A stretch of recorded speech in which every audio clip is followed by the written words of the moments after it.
যে যত বড়ই ইন্টারন্যাশনাল খিলাড়ি হোক না কেন, প্রত্যেক ইন্টারন্যাশনাল খিলাড়ির বাপ আমি। কথাটা বলি কবিরের দিকে চেম্বার তাক করল পরশুরাম। বন্ধুরা, পরশুরাম ধারাবাহিকের আজকের পর্বে দেখানো হয়েছে পরশুরামের বস তটিনীকে জেরা করতে থাকে।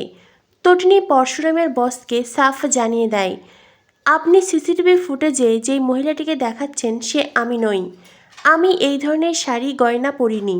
এটা শুনে পরশুরামের বস বলে, আপনি যে যুক্তি দিচ্ছেন এটা সম্পূর্ণ মিথ্যে যুক্তি। এইসব ভুলভাল যুক্তিতে কোনো কাজ হবে না। কারণ আপনি যখন আপনার মেয়ে পিকোকে নাচের স্কুলে পৌঁছে দিয়েছিলেন, তারপরে আপনার কাছে হাতে অনেক সময় ছিল। হয়তোবা সেই সময়ে শাড়ি গয়না পাল্টে আপনি এখানে এসেছিলেন, তাই এইসব ভুলভাল যুক্তি দেখাবেন না। তখনই সৌরভ তার বসকে বলে, স্যার আমাকে 2 মিনিট সময় দিন, আমি ওর পেট থেকে সব কথা বার করব। এই ধরনের মেয়েদের কি করে শায়েস্তা করতে হয় আমি জানি। কথাটা বলেই তটিনীকে চরম অপমান করে সৌরভ। তটিনী তখন নিজের রাগ সামলাতে না পেরে সৌরভকে সপাটে চড় দেয়, আর সৌরভ তখন তটিনীর ওপরে চিৎকার করে ওঠে। পরশুরাম সৌরভের জামার কলার চেপে ধরে বলে, এই সৌরভ। তখনই বস পরশুরাম সৌরভ দুজনকেই শান্ত হতে বলে। বস বলে, আমি চাইলে প্রত্যেককেই সাসপেন্ড করতে পারি, তাই চুপচাপ থাকবে, কেউ কোনো বাড়াবাড়ি করবে না। পরশুরাম বলে, স্যার আমি আপনার ডিপার্টমেন্টের একজন সাহসী যোদ্ধা, যে কিনা এতকাল নিজের জীবনের পরোয়া না করে অপরাধীদের ধরেছি, কত বিপদের মুখে পড়েছি, অথচ আজ আমার স্ত্রীকেই এইভাবে অপমান করছে, আপনার সামনেই তাকে অসম্মান করছে, আপনি তবুও সৌরভকে কিচ্ছু বলবেন না স্যার? তখনই তটিনী পরশুরামকে বলে, প্লিজ তুমি শান্ত হও, এতটা উত্তেজিত হও না, আমি এই পুরো বিষয়টা সামলাতে পারবো। এরপরেই তটিনী তার বসকে বলে, দেখুন স্যার, আমি তো বলছি সিসিটিভি ফুটেজে আপনারা যেই মেয়েটিকে দেখছেন আমি সেই মেয়েটি নই। তারপরে আবার বলছেন আমি নাকি খাবার এনেছিলাম, আবার নাকি আমি কাহিনী নামের মেয়েটার হাতে চেম্বার তুলে দিয়েছি। এই সব কিছুই আমার কাছে শুধুমাত্র কথার কথা, যাকে বলে বানানো গল্প। হতে পারে আসল গল্প লিখছে অন্য কেউ। এই বলে তটিনী সৌরভের দিকে তাকায়। সৌরভ তখন তটিনীকে বলে, আপনি আমাকে টার্গেট করছেন?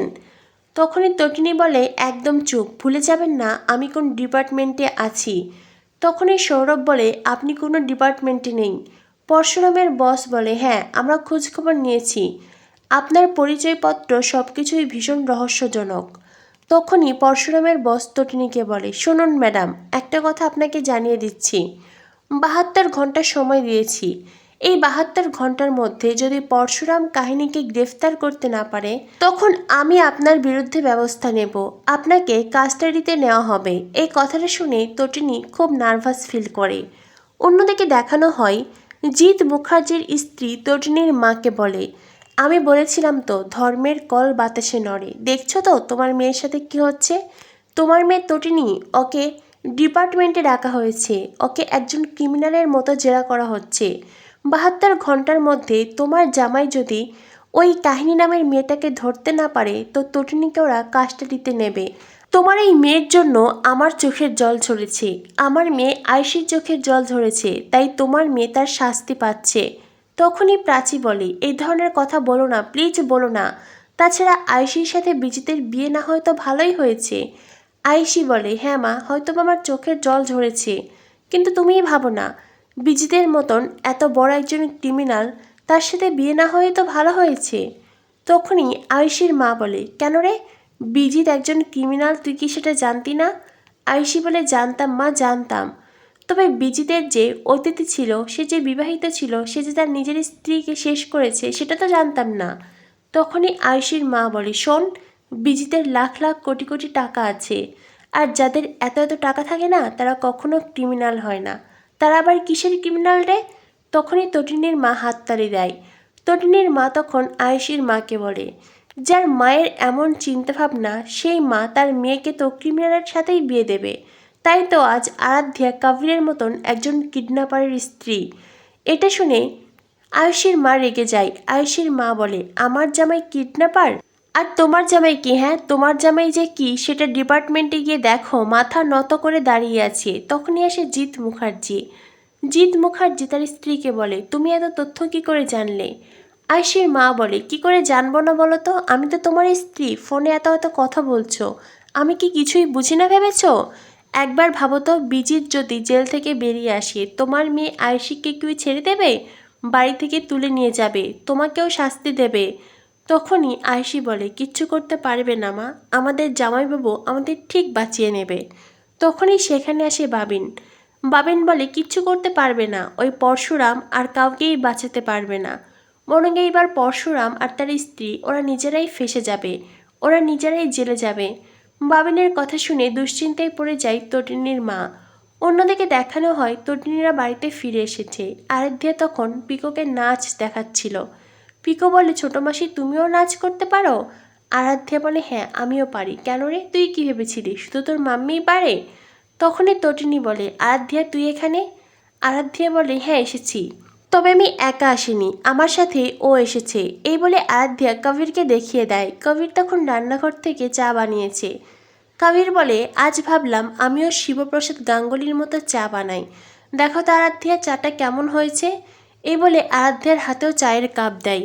তারপরেই একের পর এক কথার ছলে শিবপ্রসাদ আর তটিনীকে অপমান করে আরাধ্যা কবির। বারবার করে তাদেরকে মিডল ক্লাস, গরিব, সস্তার চা এই ধরনের নানান কথা বলে, যেগুলো শুনে ভীষণ অপমানিত হয় তটিনী পরশুরাম। পরশুরাম বলে, আমি তো এটাই বুঝতে পারছি না তোমরা হঠাৎ বাড়ি বয়ে এসে আমাদের পিঞ্চ করছো কেন? তখনই আরাধ্যা বলে, গায়ের জ্বালা মেটাতে। কিরে ছোটদি ভাই, খবর তো পেয়েছি 72 ঘন্টার মধ্যে কাহিনীকে না ধরতে পারলে তোকে জেলে যেতে হবে। আহারে, খুব কষ্ট তাই না?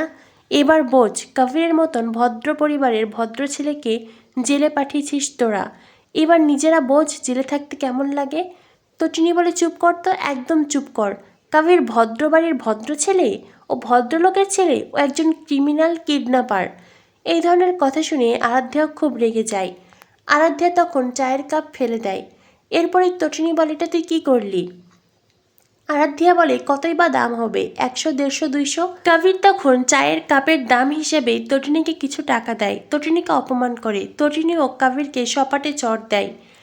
আগামী পর্বে দেখানো হবে আরাধ্যা পরশুরামকে বলে, তুমি কিছুতেই কাহিনীকে ধরতে পারবে না, ও একজন বড় মাপের ক্রিমিনাল, ও কবির বা কর্ণ চ্যাটার্জি নয়। তখনই পরশুরাম বলে, যে যত বড় ইন্টারন্যাশনাল ক্রিমিনাল হোক না কেন, যে যত বড়ই খিলাড়ি হোক না কেন, এই কমন ম্যান পরশুরাম তাদের বাপ, আর আমি কাহিনীকে ধরবই, আর তটিনীকেও বাঁচাবো। অন্যদিকে আরাধ্যা পরশুরামকে বলে, তুমি ভাবতেও পারছো না এই 72 ঘন্টায় তোমার সাথে ঠিক কী কী ঘটবে। তো বন্ধুরা, বুঝতেই পারছো জমে উঠেছে পরশুরাম ধারাবাহিক। কী হতে চলেছে আগামী পর্বে। পরবর্তী আপডেটটি পেতে আমাদের সাথেই থেকো। ধন্যবাদ সবাইকে।